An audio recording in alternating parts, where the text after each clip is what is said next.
بالله ومن الله وإلى الله وعلى الله وفي الله ولا حول ولا قوة إلا بالله العلي العظيم. mbokk yi asalaamaaleykum wa rahmatullahi taala wa barakaatu. ñu ngi leen di nuyu te di leen ziyaara di leen balu àq te di leen baal di sàkku ci yéen ñaan te di leen ñaanal yàlla jàmm. del si nañu ak yéen ci kàttanal yàlla ak ci mbaaxam ci émission bi di jotaayu mag ñi. jotaayu mag ñi nag fii lay amee ci i rajo 90.3 muy émission boo xamante ne ni kilifay kër gi dañu ko jagleel kilifay réew mi kilifa yi nga xamante ne ni ay delluwaay yu mag lañu ci wàllu diine ay delluwaay lañu ci seen njàng ak seen njàngale ak seen jikko ba nga xam ne ñu ngi ci jamono joo xam ne ñu bari ci doomi aadama yi rawatina it nag ndaw ñi ñàkk nañu repère waaye nag réew mi yàlla baaxee ko ay kilifa yoo xam ne ku roy ci ñoom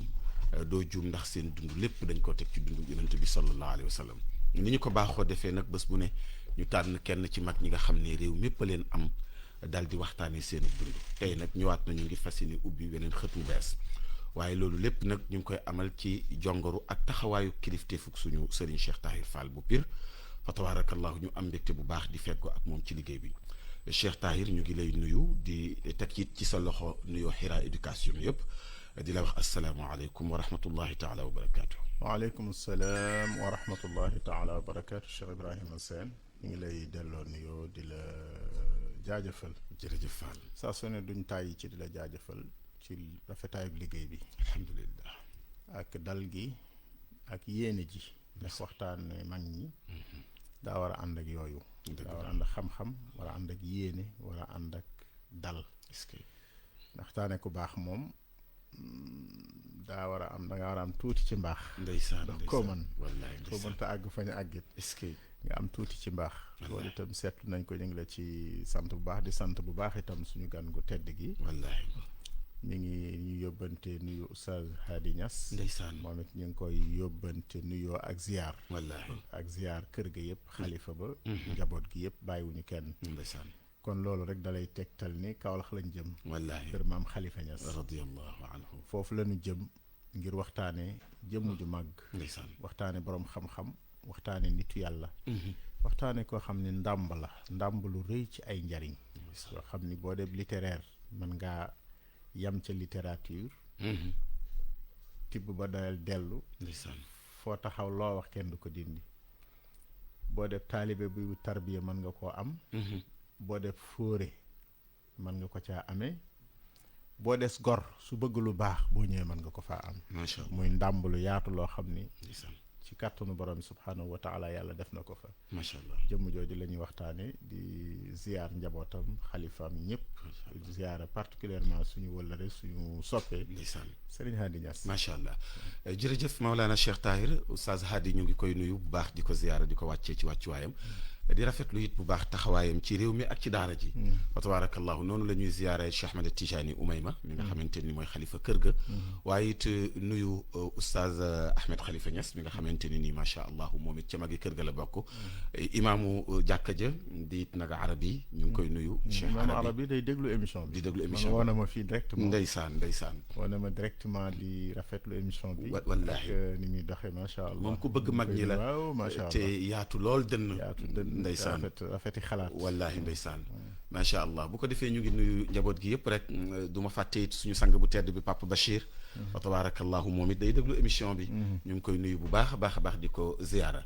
tey nag ki ñu fi dalal moom it fa tabarakallahu doom la ca kër ga suñu turandoo la Cheikh Ibrahim bu suñu bàyyi maam Chafiu Niass fa tabarakallahu moom it di borom xam-xam di ko ràññeeku ci gëstu ak jàng ak jàngale fa tabarakallahu ñu ngi am mbégte bu baax di ko dalal jàmm Cheikh Ibrahim di la nuyu di la wàccee ci sa wàccuwaay di jëlit nuyoo mbooloom péyub Léona Niassène teg ko ci sa loxo wax la asalaamaaleykum wa rahmatullah waaleykum salaam wa rahmatullahi taala wa barakatuhu fadilatul ustaz Cheikh Ibrahim Sène wa aquka al ustaz Tahir Fall wallahi ndeysaan baada auzu billahi min alsheytaani rajim bismillahi rahmani rahim alhamdulillahi alladi jacala madxu almustafa afdalu ma yataxalla bihi ahlu safa wa axsanu ma nataqat xawaaricu man yansimu wuquuda durri alamdaai min aludaba wasalaatu wasalaamu ala afdali ahli almahabati walmawadda alihi alasfiya wa ashaabihi alatqiya wa man iqtafa nahjahum wa asaarahum ila yawmi liqa mbokk yi ginnaaw bu ñu santee yàlla julli ci sayyidina muhammad sallallahu alayhi wa sallam yeesal suñu kàddu ci baatu laa ilaha illallah ngir yeesalee ko suñu ngëm yàlla waaye rogganti suñu jàpp ci ginnaaw Seydi Mawlaay Ahmad Tijaani maa ngi am mbégte ak kontaante di la nuyu yow fadilatul oustaz Cheikh Ibrahim ak al oustaz Tahir waaye di jaaree ci yow nuyu xalifa boobu nga tudd muy Mawlana Cheikh Seydi Ahmad Tijaani ibn xalifatil Haaji Muhammad suñu ko nuyu nañ rakkam docteur Ahmad Khalifa Niass waaye nuyu nañ suñu imaam muy Cheikh Seydi Mouhamadul Arabi di suñu maam di suñu xarit nuyu Cheikh Seydi Mouhamadul Bachir di caatu maam Khalifa nuyu sëriñ Ahmad Babacar mu yóbbaale mboolem sëti Mawlana Khalifa yi waaye nuyu suñu wayjur Aboubacar Chafion bu Baye Chafion nga xam ne moo ñu jur macha allah fa tabarakallahu nuyu Cheikh Seydi Mouhamadul Haadi mi nga xamee ne ci buntam lañ jaaree ba jokkoog Seydi Oustaz Tahir barakallah ci bi musaadati Oustaz Jamaka bi nga xamee ne moo fi waroon a toog ba tey Cheikh Haadi yebal ñu war fee ñëw war a waxtaanee Mawlana Khalifatil Haaji Muhammad muy nuyu mboolem auditeur ak téléspectateur yu yi rajo yi nga xamee ne ñu ngi topp rajo bi ak fu ñu mën a nekk ci réew mi ak biti réew mi wasalaamaaleykum waaleykum salaam wa rahmatullah Cheikh Ibrahim xam naa laaj bu njëkk bi rek mooy bëgg nañu xam kan mooy maam Khalifa Niass bëgg nañu xam aw askanam ndax it jokk bokk gi ci nekk fa tabarakallahu bëgg nañu it xam maam Khalifa fa tabarakallahu ku ko tudd xam-xam ana ñan ñoo ko tonk ci xam-xam fu mu jàngee alquranul karim la topp it ci alquran muy xeeti xam-xam yi ñuy jàng ci réew mi ci yan géew la ci jot a jaar balaa ñoo ñëw ci dëgg-dëgg dugg ci dundam incha allah fa tabarakallahu yaa oustaz macha allah ginnaaw bu ñu santee yàlla di ko ñaan rabbi israh li sadri wa yassir li amri wahlul uqdatan min lisaani yafqahu qawli Mawlana Khalifatil Haaji Muhammad laajte mooy kan loolu lu am solo la ndax dafa mel ni soo xamee mooy kan danga xam lu bari li takkee réew mi ci magi réew mi ak biti réew mi ndax maam Khalifa buñ ko xoolee mi ngi bokk ci askan wi ñuy tuddee ñaseen ci wàllu baayam bu fekkee ci wàllu ndeyam mi ngi bokk ci askan wi ñuy tuddee caameen xam naa tey foofu sax man ak oustaz dana am fu ñu fa dajee ci kanam tuuti waaye ay maamam yëpp boo leen dàqee dafay delluwaat ci Masamba Thiam bi nga xamee ne ku tudd xam-xam tudd Masamba Thiam ndax Masamba Thiam ñu bari ñuy jàngale ci réew mi ci daaraam lañ jàngee ndax daan nañu wax ne moom moo jàngal xaali amal faal bu biir moo jàngal fa tabarakallahu maam Maara Mbàkke fa tabarakallahu da nga gis tamit ñu bari ci réew mi buñ ko xóotalee da nga gis ne Masamba Thiam ci daaraay Masamba Thiam jooju nga xam ne moo laaloon diggante Saalum ak Fuuta caameen ya fa nekk yëpp Masamba Thiam mooy maamu maam Khalifa Niass ak maamu maam Alaaji Abdoulaye bi nga xam ne mooy baayam waaye boo ko wàccee ba ci suuf da nga gis ne Ibrahima Thiam Kelleel mooy maamam ci wàllu ndey ndax moo jur woy juróom wu jigéen wi nga xamee ne mooy Aminatu Thiam bi nga xamee ne mooy ñaareelu soxna bu Alaaji Abdoulaye Niass waaye soo ko dàqee ci wàllu baayam di nga gis ne baayam Alxaaji Abdoulaye Niass Seydi Mouhammad moo ko jur di koo xam ne sëriñ daar la woon bu yàlla mayoon alquran mu jël alquran def ko muy sëriñam fa tabarakallahu Seydi Mouhammad moomu ngàjja jur ko ngàjja bëkkëri laamin Samba Coro Samba Jeyla Samba Jeyla moom nag jigéen ju ñu tuddee Jeyla Njaay ne dëkk ca Jolof moo ko juróon waaye Jeyla comme dafa bokkoon ci famille boo xam ne dañoo laaloon dagi buur dañ leen doon xoolee ni buur moo waral ba mu daanoo ca façon wa gaañu ca bëtam ba au lieu que ñu koy wax Jeyla Njaay ñu naan ko Jeyla mi ci ñas gi mooy bët ba dafa xaw a ñas comme Rida Thani bi nga xamee ne moo jógee ko woon Jibalul Akhdar duggee Sénégal ca booli Libi nga xam ne Abdourahman al Akhdar yi fa duggee moom moo ñëwoon Jolof mag ñi may ko jigéen ju ñuy tuddee Jeyla Njaay mu am ak moom doom loolu it dafay dëggal ne askanu arab la ndax santu maamam sax suñu sant maam lañ mujj porté wu di ko ñu koy wooyee ndax Jeyla mi nga xamee ne mooy suñu maam bu jigéen santam ba di ñees moom lañ jël ndax Rida amul sant ndax arab lam xam mooy ud'uhum li abaihim huwa aqsitu inda allah arab yëpp seen turu baay mooy seen sant ndax Muhammad ibnu Abdallah Abdul Mutalib ibnu Hashim comme noonu lañ ko jàngee léegi nag soo xoolee kon ci askanam da nga gis ne jolof-jolof la moo tax maam Khalifa daan na wax ne al jolofiyu aslan wa man shaa ci yenn xasidaam yi da nga koy fekk jihaad nag ak liggéeyal diine ak tasaare njàngale yontu yàlla Muhammad omman na maamam Muhammad Niass ak baayam ak Seydi Alxaaji Abdillahi ak maamam Ibrahima Thiam Kelleel bi nga xamee ne général la woon ci jihaatu Maba Jaxu bi ba nga xamee ne ñëw nañ Saalum ñu sancal leen diggante Caamen Waalo Ñaseen Waalo foofu mooy askanu cosaanu maam Khalifa Niass radiallahu anhu mi judd nag ci 1881 ci li gën a siiw am na ñu wax 1879 mais 1881 moom moo nekk li nga xamee ne moom li mu bindal boppam moo ci gën a ñëw te moo ëpp li nga xamee ne moom la ñu wéral bi mu juddoo nag juddoo ci dëkk bu ñuy tuddee Sélig judd ci période boo xam ne période décolonisation la parce que dafa fekk mag ñi takkaayu nañ ànd ak Seydi Maba di xare pour Sénégal moom boppam waaye pour l'islam libre ci réew mi nit ñi mën a pratiquer seen diine te duñu am coono ci période boobu ci diggante tanaqulaat yooyu ci la maam Khalifa juddoo ci Sélig waaye juddoo ci daara ndax baayam alxaaji Abdullahi Niass ibnu Seydi Mouhamad daf doon dundam daf koo jàppee woon ne ni muy sàkkoo xam-xam minal mahdi ilal lahdi la nekkoon ci sëriñ daara bu ñu doon tuddee Maxtaar Fanjaay mu fa daan yokki dar sam Maxtaar Fanjaay mu ne am na ñu wax ne ca daaraay Maxtaar Fanjaay foofu fa la Seydi Alxaaji Mouhamad juddoo ndax moo tax ñeneen ñi dañ naan la xalifa mi ngi juddoo Sélig waaye ña ngi ko ngéntee Bambu Lagen ndax diggante Sélig Bambu Lagen daanaka booy xool diggante bu gàtt la mu ngi nekk ci dégg nga maam arrondissement bu Ndofane ci foofu ci la Mawlaana Xalifa juddoo moo tax sax mag ñi dañuy wax ne xanaa kon looloo taxoon rakam Cheikhil Khalil doon ko wax naan ko baaru shariat yi am nga ko tudd Sélig tudd soobu sa xel dana daj géej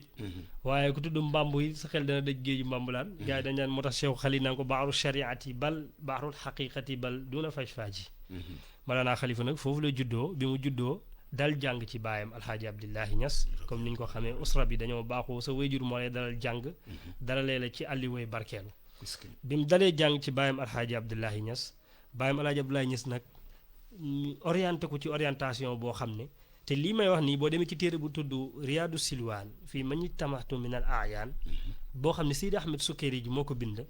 ba mu laajee Mawlana Khalifa tax boobu Seydi Sukayri ji mi ngi doon defal tarjama ñi nga xam ne dañoo participer ci téere ci raddu Ibnu Muaqat ak raddu Ibnu Mayaba léegi nag Mawlana Khalifa bi muy bind Seydi Sukayri ji biographie bi moom moo wax mu ngi ko commencé i'lam ayyuhal waliyu saalih wala alimu naasix sayidi wa mawlaaya Ahmad Sukayri ji laa silta ila ala wa aqrabin abwaabin taarruj maam Khalifa moo wax ne ko sama sëriñ ci alquran bi nga mu commencé jàng rek ci sama njëlbeen sama bàyyi alxaaji Abdoulaye Niass dafa ma jël jox ma taalibeem bu ñuy tuddee Mouhamad Jaxeer Mouhamad Jaxeer moo ko jàngal li ko dalee ci suratul naasi ba ci suratul amma am nañu wax ne Mawlana Khalifa bi mu àggee ci amma yata da doon commencé di feeñal jeexitali tafsir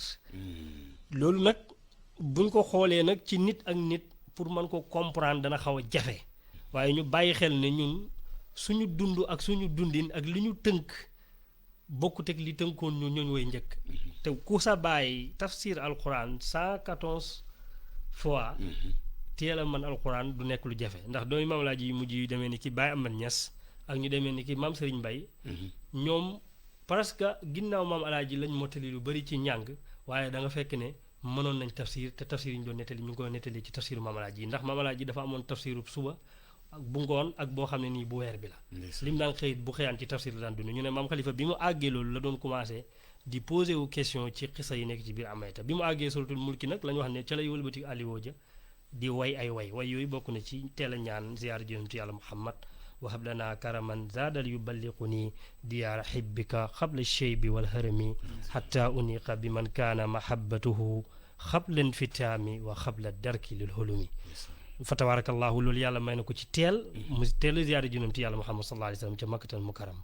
waaye nee na bi mu jugee ko ci àggee ci suratu amma sëriñ daaraam ba dafa feebar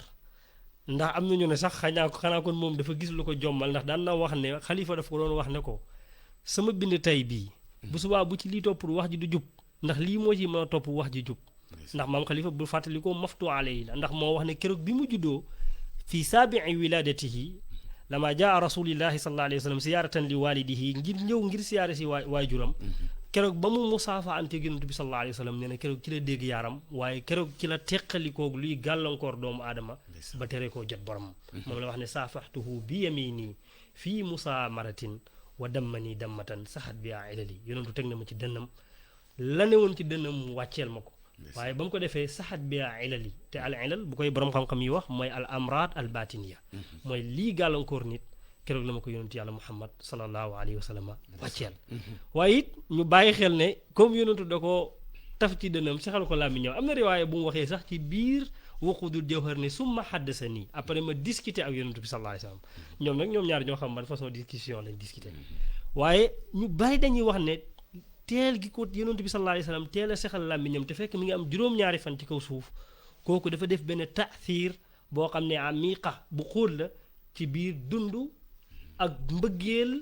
ak leeru Mawlana Xalifatul Haaji Muhammad ci biir dundam loolu boo ko xoolee da nga gis ne kon ginnaaw gi sëriñ daara bi mu feebaree dem na ci ku ñuy tuddee fa tabarakallahu gannaaw Mouhamed Jaxeer jox nañ ko ku ñuy tuddee Ahmad Ndiaye moo ko jàngal ba sawtu safi gannaaw boobu kooku it toxu nañu jox ko ku ñuy tuddee Mouhamad Hassan mu ne moo ko mottalil ba mokkal waaye li nga xamee ne moom mooy fëttale alxuraan ji ba mu taxaw benn place bàyyam Alaaji Abdoulaye Niass moo ko defal waaye jàngal ko wàññi ak dimbali ko ci révision ku ñu tuddee Hassan Cissé mi nga xamee ne mooy maamu imaam Hassan radiallahu anhu jur sëñ Ali Cissé kooku moo ko jàngal wàññi mottalil ko ñu ne ko xam-xam xalifa mu ne bañ ko waxee ne ko xam-xam la mu wax Seydi Sukkari ju mu naan ko wa amal ilmu dégg nga maam faqad taallamtuhu ala yeddi walidihi fa huwa cheikhi fii jamil fununi fama aqatu min xayrihi walaw darsan waahida dana ko xam-xam ku dul sama baay Alaaji Abdoulaye Niass donte ne benn leçon la mosuma koo jox ne ko li ci des nag ci kutubu tariqa bi ak yenn téere yi ñuy wax naan jàng ma ko xamee naa ko min mahabbati cheikhi Tijaani yi radiallahu anhu kon lii mooy silsila jàngu Mawlana Xalifatul Haaji Muhammad muy njàng muy yéeme te baayam daan na ko ci wax loo xam ne borom kër gu yàlla may njaboot gi nga gis ne teel na am fatxu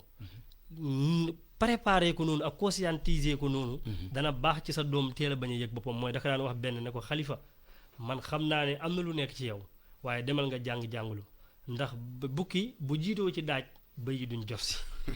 daan na ko wax ne ko demal nga jàng-jàngulu foofu it maam xalifa dafay canaliser ñaari xam-xam maam alaaji day canaliser ñaari xam-xam yi am mooy li ñu tuddee ilmul mawhiba mooy ilmu ladani ak ilmu bi nga xam ne ilmu riwaaya ak ilmu diraaya ndax riwaaya ak diraaya ñaari xam-xam yu wutee riwaaya da ngaa jàng xam ko diraaya nag da ngay ragal yàlla wala am lu jeexital ci yow sa mëbda baax yàlla teel koo ballal ci yow léegi nag maam alaaji foofu bu bàyyi woon côté diraaya bi mu teel a dox wala mu teel a génn wala maam xalifa teel koo feeñal riwaaya bi du ko am bëgg woon Mawlana xalifa am riwaaya bi moo tax mu teel koo canaliser ne ko xalifa demal jàngi-jàngalu mu teel koo canaliser xam naa fa tabarakallahu foofu la ñuy delloo Cheikh Tahir kaddu gi mu defal ñu analyse ci exposé bi nga xam ne Cheikh Ibrahim def na ko xam na salaamaaleykum wa rahmatullah wa barakaatu moo soxla sama kaddu ci seen kaddu ci mbégte tamit di gërëm ak a sant suñu gan gu tedd gi lim ñu andil ndax xam-xam bu leer bu rafet bu neex a dégg la ñu andil ñu ngi ko ci jaajëfal bu baax a baax a baax xam naa ne danañ gën a xóotal pour dem ci mbindam ndax moom dafa nekkoon koo xam ni dañuy soxla ci émission bu mel ni émission indi dara ci ay abyaatam moo taxoon sax ma woon oustaz Jamaka parce que moom ab adib la muhallil wallaahi laa ci jubloo wallaahi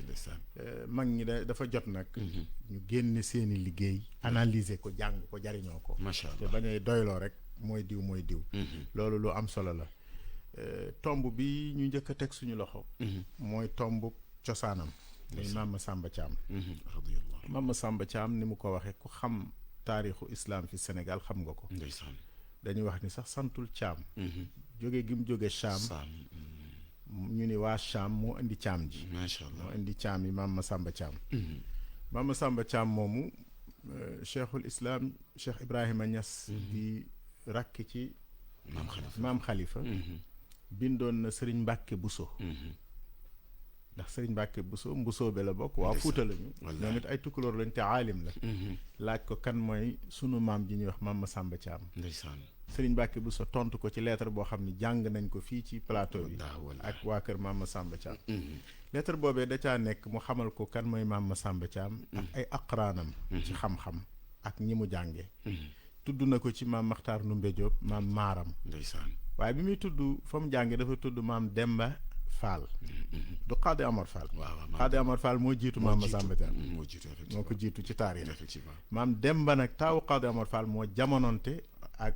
Maam Masamba Thiam loolu ci xasaba lettre bi Serigne Mbacke Bousso bind tontu ko te concordance historique yi indi ko macha allah moo ca nekk kon moom dañoo aqranante woon ku ci jàngal kan nag loolu mën naa nekk ku ne jël ci ku nekk mën naa nekk kenn jàng ci ñëpp lu ci mën a nekk ñett ñi la jamonoonteeloon macha allah ñett ñi mu ñeenteel leen macha allah maam Maaram Mbàkke maami Cheikhul Hadj Malick Cheikh Serigne Touba maam Makhtar Ndumbe Diop maam Demba Hadi Fall ak maam Massamba Thiam ca lettre Sëñ Mbàkke Bousso ba ñii ñoo jamonoonte jàngalante ku bëgg a xam fa tabaarakallahu dund mag ñu baax ñooñu lay rawatina xalifatu alxaaji Muhammad bi ñuy waxtaane tey xaar ñu tuuti Yunusa ñëw jottali xibaar yi su doppee ñu del si ci ñaareelu pàcc bi.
Mesdames et messieurs, bonsoir, bienvenue dans ce 18h, votre rendez-vous avec l'information certifiée sur e-Radio, la première radiovision du Sénégal.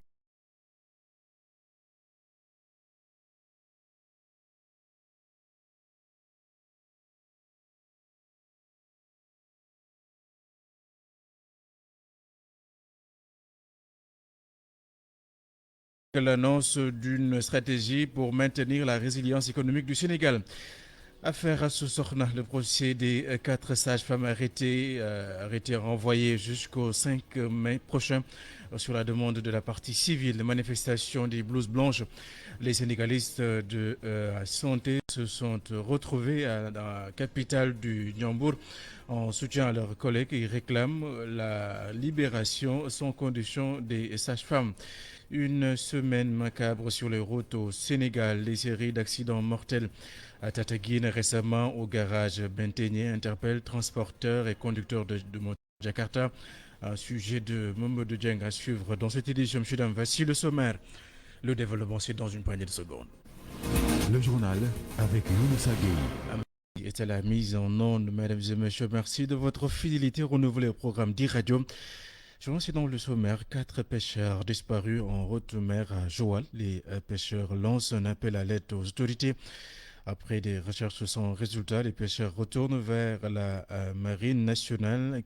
qui ils sollicitent la mise en disposition d'un aéronef face aux résiliences des autorités. Les pêcheurs de Joal s'indignent et promettent d'attirer l'opinion publique à travers une marche prochaine. Les complaintes des pêcheurs à suivre dans ce reportage de Montagakan. Comme à l'accoutumée, les piroguiers ont mis en branle la solidarité agissante en organisant des appels à contribution pour aller à la recherche des victimes. Seule la pirogue a été retrouvée. Ahmed Ouad est membre du cadre de concertation des pêcheurs artisanaux. On a découvert la pirogue hier, là où l'accident a eu lieu, aux environs de midi. Nous sommes allés par nos propres moyens à la recherche de cette pirogue. Les pêcheurs, qui trouvent timide la réaction de l'État, demandent la mise à leur disposition de l'aéronef de la marine en cas de disparition de pêcheurs. Nous ne sommes pas contents de l'État qui tarde toujours à réagir en de pareilles circonstances. Il y a vraiment des problèmes. Nous souhaiterions que l'État soit plus diligent en cas de disparition de pêcheurs. Nous ne sentons pas l'importance de l'aéronef dont on parle. Nous souhaiterions que les autorités nous permettent de profiter de cet avion chaque fois que de besoin.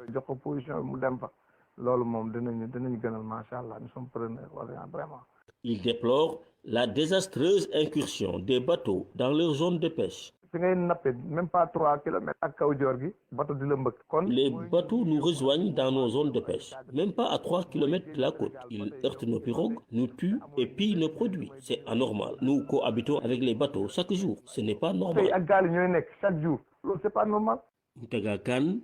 Mbour,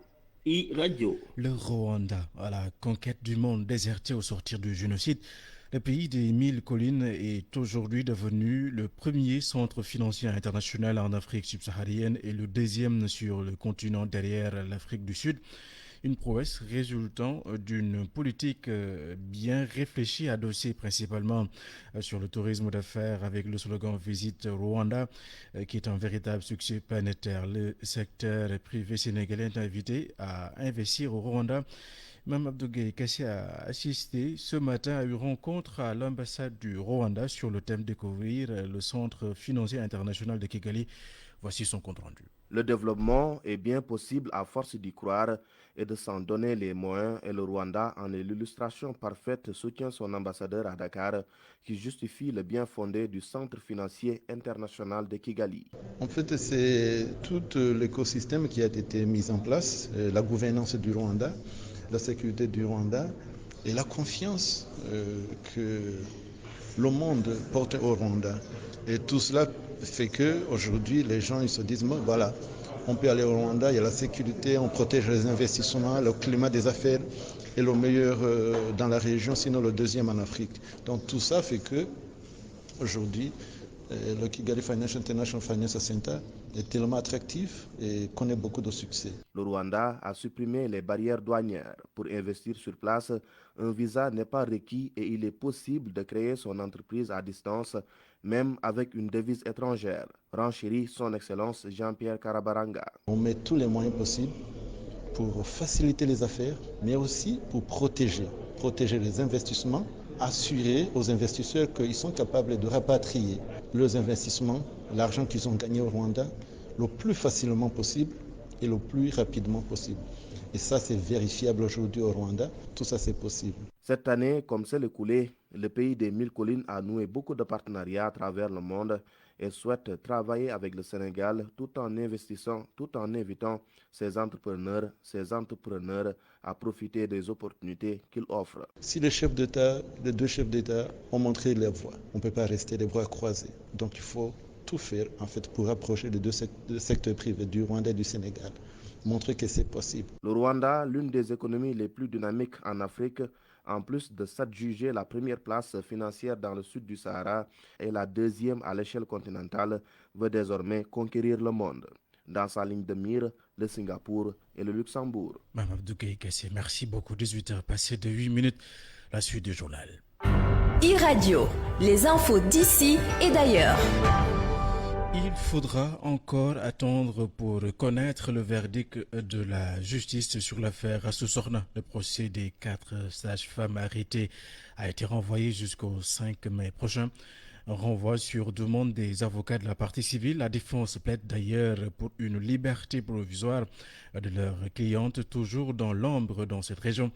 Écoutons Maître Ousseynou Gueye, avocat de la partie civile. Il est au micro de Cheikh Moussassa. Nous venons de formuler une demande de renvoi qui a été acceptée par le juge. Demande de renvoi fondée sur plusieurs critères. Le premier, c'est que le dossier n'a pas été mis à notre disposition pour nous permettre de pouvoir assurer correctement la défense des intérêts de nos clients. Parce que les rares avocats qui ont eu accès à ce dossier l'ont eu, je pense, hier soir très tard. Mais nous sommes arrivés, nous, à Louga un peu tard, de sorte que les services du parquet étaient fermés et nous n'avons pas pu avoir accès au dossier. Ça, c'est de un. De deux, nous voulons mettre en cause l'État du Sénégal. Parce que quand même, il faut savoir que ce sont des sages-femmes qui, pour la plupart, sont des fonctionnaires.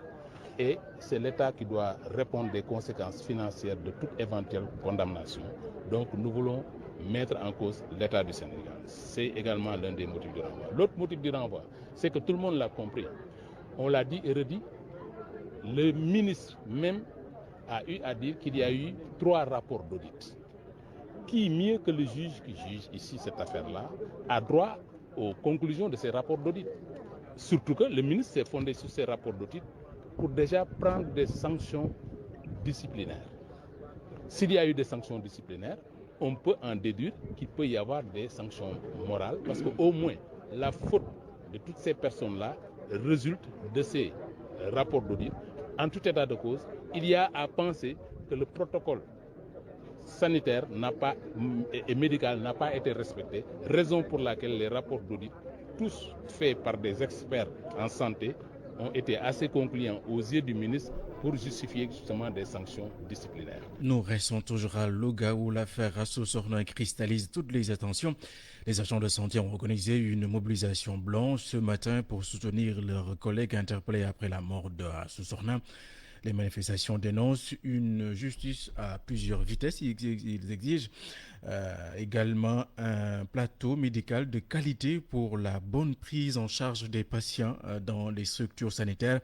Baladjo Thiam de l'Alliance And-Gueusseum est interrogé par Cheikh Moussa Sarr. On s'appuie sur les conséquences, mais on ne convoque pas les causes. C'est ça qui est un peu dommage dans cette affaire. Nous pensons que le tribunal aurait pu voir cela, voir en fait que tout ce qui se passe comme préoccupation, comme problème, tout ce qui se passe comme négation, tout ce qui se passe comme, disons, manque de soins ou de disponibilité du personnel à cause de cette affaire-là, devait pouvoir faire convoquer le tribunal, convoquer la conscience de tout le monde pour qu'on puisse au moins être clément avec ces personnels. Parce que aussi, autant ce procès va durer, autant aussi les autres n'auront pas le cœur à l'ouvrage et chacun aussi regardera aussi pour chaque acte quelle en sera la responsabilité. Et ça convoque aussi la question des actes médicaux, parce que c'est des actes qui sont délégués et souvent quand ça se passe bien, bon, il n'y a pas de problème, mais quand ça se passe mal, donc on est l'objet donc de tous les colibés et nous pensons que ça ne peut pas continuer comme ça. Si on vous comprend bien, les grèves vont se poursuivre. Enfin, de toute façon, je ne parle pas de grèves qui vont se poursuivre, mais nous pensons que l'activité en tout cas ne sera pas comme il se faisait, ça je le dis, parce que les gens n'auront pas le cœur à l'ouvrage tant que ces braves femmes seront entre les mains donc, de la détention. Je vous l'annonçais dans le sommaire, le marché sénégalais face au défi de l'approvisionnement en cette période de guerre en Ukraine. Une menace confirmée ce matin par le directeur du commerce intérieur qui annonce une batterie de mesures pour amortir les risques de pénurie de produits de grande consommation. Le contrôle est de mise. D'ailleurs, les statistiques du commerce de l'intérieur révèlent l'interpellation de 2138 commerçants pour non-respect des prix homologués par le ministre du Commerce. Mamseinou Babo nous fait ici la synthèse du point de presse de la direction du commerce de l'intérieur. Nous suivons. La guerre entre l'Ukraine et la Russie a d'énormes conséquences sur la scène internationale. Les prix flambent et les produits, surtout l'huile, deviennent rares. C'est imminent. Des difficultés d'approvisionnement seront notées sur le marché. Oumar Diallo, directeur commerce intérieur. Nous sommes dans une période de tension extrême. Et comme vous le savez, l'inflation elle est contagieuse. Il suffit qu'on constate une hausse ailleurs, même si ce n'est pas un produit sur un produit homologué, il y a un effet de répercussion et il y a un effet de contamination. Nous avons été rattrapés par toute cette crise qui se passe sur le plan international. Aujourd'hui, notre problème, notre difficulté, c'est d'abord que le marché soit bien approvisionné en huile. D'abord, parce que, comme le dit le Wolof, Toutefois, le directeur du commerce intérieur précise que des dispositifs ont été mis en place pour pouvoir couvrir les besoins de la population. La production locale est vivement souhaitée. Il faudrait que sur les productions nationales que nous avons, qu'on puisse mettre le focus pour que les Sénégalais puissent consommer ce que nous produisons. C'est pourquoi sur le riz, au-delà du fait qu'on a soutenu l'importation, on a soutenu aussi la production nationale de riz. Parce que nous avons subventionné à hauteur de 3 milliards 200 millions la commercialisation du riz paddy au Sénégal. Ce qui fait que toute la production de notre riz paddy ne sortira pas de notre pays. Suite aux mesures de contrôle des prix qui ont été prises pour contrôler le marché, plus de 12 000 commerçants ont été contrôlés et ceci dans 27 marchés. Donc sur ces pratiques de prix illicites, nous en avons constaté 2132 infractions. Et parmi ces 2132 infractions, les produits qui font l'objet le plus de pratiques de prix illicites par ordre, c'est le gaz butane d'abord, c'est le riz, c'est l'huile et c'est le sucre. Et les amendes à hauteur de 27 millions de francs CFA. Le directeur du commerce intérieur rassure, pour le moment, le marché est bien approvisionné en produits, mais aussi les produits n'ont toujours pas connu de hausse malgré cette situation de conjoncture économique. Merci à vous, Mme Seynabou Babo. Pas de panique, le ministre de l'élevage rassure sur l'autosuffisance en moutons pour la Tabaski. Selon les chiffres, le Sénégal a besoin de 800 000 moutons pour cette grande fête musulmane et consomme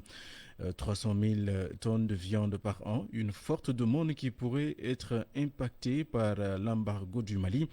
Ismaël Sow, président de l'association des éleveurs du Sénégal, prend acte et fait savoir que le transport de bétail n'est pas concerné par l'embargo contre le Mali en vigueur depuis janvier dernier. Le point avec Amadou Bari. Il n'y a aucune crainte à se faire sur l'approvisionnement en moutons au Sénégal cette année, malgré l'embargo contre le Mali et l'instabilité au Sahel, a assuré le ministre de l'Élevage sur ITV, une déclaration confirmée par les acteurs, dont Ismaël Sow, président du Conseil national de la Maison des éleveurs du Sénégal. Ça fait bientôt 4 ans. Le gouvernement du Sénégal a pris quelques décisions avec les éleveurs pour mettre en place un programme autosuffisance des moutons tabaski. Cet acteur clé du secteur d'indiquer que le commerce et le transport de bétail n'est pas concerné par l'embargo contre le Mali, avant d'ajouter que la part des moutons provenant de ce pays voisin est très faible. Les moutons de tabaski qui viennent dans notre pays, la majeure partie vient de la Mauritanie. Les mois passés, même moi j'étais en Mauritanie avec quelques responsables des organisations éleveurs, on a rencontré les Mauritaniens. Moi je pense que vraiment il n'y a pas de problème. Le président de l'association des éleveurs d'exhorter les citoyens à prendre des dispositions pour acheter à temps leurs moutons. Le spectre des invendus au lendemain de la Tabaski effraie ses collègues, confie-t-il. Parfois, il y avait des invendus qui fait peur les éleveurs aussi. Parce que vous dépensez beaucoup de l'argent que vous gardez, ce qui est fait parfois de manquer de moutons parce que les éleveurs pensaient que les autres, ils sont leurs moutons et les gardent dans les maisons. D'après le ministre de l'Élevage, 300 000 tonnes de viande sont consommées chaque année au Sénégal. Un chiffre faramineux, certes, mais l'autosuffisance est possible en revoyant la politique foncière du pays, suggère le président de l'association des éleveurs. Après l'élevage, l'agriculture, dans cette édition, la filière oignon dans la vallée du fleuve Sénégal connaît un succès avec des productions records. Illustration dans des maillots sud. Les cultivateurs ont eu un bon rendement en cette période de contre-saison chaude. Cependant, la conservation et l'écoulement sont les équations que les agriculteurs du Nord peinent à résoudre, n'est-ce pas, Amadou Omar Diallo? La campagne agricole d'oignons a connu un grand succès cette saison dans la vallée du fleuve Sénégal de Dagana à Bakel. Dans le Dandemayo Sud, la production a même dépassé les attentes des populations. Yaya Ndiaye est cultivateur. La filière agricole d'oignons se porte très bien dans la zone, surtout dans la vallée du fleuve Sénégal, de Dagana jusqu'à Bakel. Cette année, on a connu une très grande production. La campagne oignon a connu un très grand succès. La production est très forte. Elle a dépassé même les attentes des populations. C'est une activité en ce moment qui mobilise beaucoup de jeunes qui sont revenus vers la terre. Dans cette partie sud de Dandemayo, un véritable problème de conservation et d'écoulement de produits se pose du fait de sa fragilité et de la forte canicule qui sévissent dans la zone. Cependant, il y a un véritable problème de conservation du produit. Vous savez très bien que dans cette zone, il fait excessivement chaud. Il fait très chaud, alors que le produit est très fragile. Ce qui fait que nous avons un problème de conservation et d'écoulement encore du produit. Mais au moment où je vous parle, il y a quand même des grandes quantités d'oignons qui sont stockés donc dans des conditions très difficiles donc dans les zones. Il y a quand même une réelle perte de production. La première activité agricole porteuse d'espoir, en l'occurrence le riz, est menacée par une crise d'hydrocarbures en pleine campagne de contre-saison chaude. D'ailleurs, la plupart des producteurs sont partis en campagne de contre-saison chaude, donc pour le riz. Cependant, il y a des craintes par rapport à la crise qui sévit donc en Europe de l'Est. D'ailleurs, même la dernière fois, il y avait eu des ruptures donc, de carburant donc, au niveau donc, du Sénégal. C'est une crainte au niveau quand même des producteurs de riz, car la campagne nécessite beaucoup donc, de carburant. Fort de ces deux filières agricoles, Matam pourrait être le grenier agricole du Sénégal, si toutefois l'État met un terme à l'importation des produits comme l'oignon. La question de la conservation doit être aussi résolue. Matam, Amadou Oumar Diallo, iRadio. Ce qui met un point final à cette édition. Merci à l'ensemble de l'équipe de la rédaction d'iRadio qui m'a aidé à vous la présenter. Était devant ce micro Younousa Gueye. La cabine technique était assurée par Amadissi. Juste après la page publicitaire, retrouvez votre émission Joutaï Magni. Merci à tous. Pape Sidi Fall.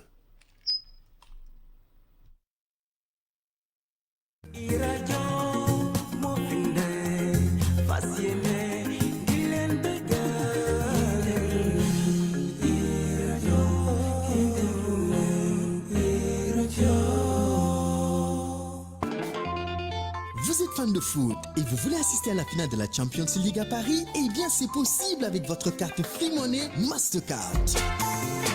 Et oui, plus vous utilisez votre carte Free Money Mastercard pour vos achats sécurisés sur Internet, vos retraits GAB, vos achats en magasin, plus vous accumulez des points pour participer au tirage au sort pour avoir la chance de vous envoler à Paris pour la finale. De nombreux autres lots sont à gagner. Des maillots de vos joueurs préférés, des téléviseurs et des PS5.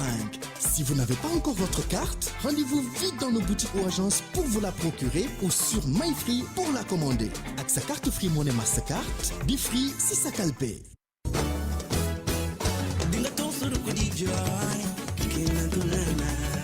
Moussa Seck, MB Productions présente le spécial Ndewenel à Dakar avec El Hadj Keita au Théâtre National Daniel Sorano. Ce sera le 5 mai. Ndewenel Langok, Moki, la grande soirée retrouvailles. MBK Productions, Moussa Seck Nena, El Hadj Keita, le Yobou Fan, Figa Khamni Momo du Théâtre National Daniel Sorano. Mané Kouren ko parrainé cette grande soirée. Nyunko Toudé, Madame Soham El Wardini, première femme, maire de la ville de Dakar. Madame Ngone Mbeng, deuxième adjointe au maire de la ville de Dakar. Monsieur Djibi Diallo, sous-préfet de Dakar. Monsieur Bamba Fall, ministre conseiller et maire de la Médina. Monsieur Cherba, Khalaïnanko Lionel Messi, mouy directeur général du CDC. Madame Ndaï Binta Gaye, sixième adjointe au maire de la ville de Dakar, présidente de la commission sportive de la ville de Dakar. Madame Aïssatou Fall, membre du HCCT, présidente des femmes de Tahaou Sénégal du département de Dakar. Monsieur Morlo, Monsieur Moussa Tine, président Alliance Pencho. Monsieur Diabel Sek Oumou Group, Monsieur Birandour, Biba Sok, ñëpp ràññee ko ci réew mi. Sidi Ndoye transitaire, Abdoulaye Dieye, président mouvement And Siggil Thiès, Habib Niang, responsable politique bu Thiès, Abdoulaye Koundoul, DG bu Sorano, Madame Fatou Silla, borom Belel Boutique, Serigne Bassirou Ka, Talibé Cheikh, Béthio Thioune, Omar Sy,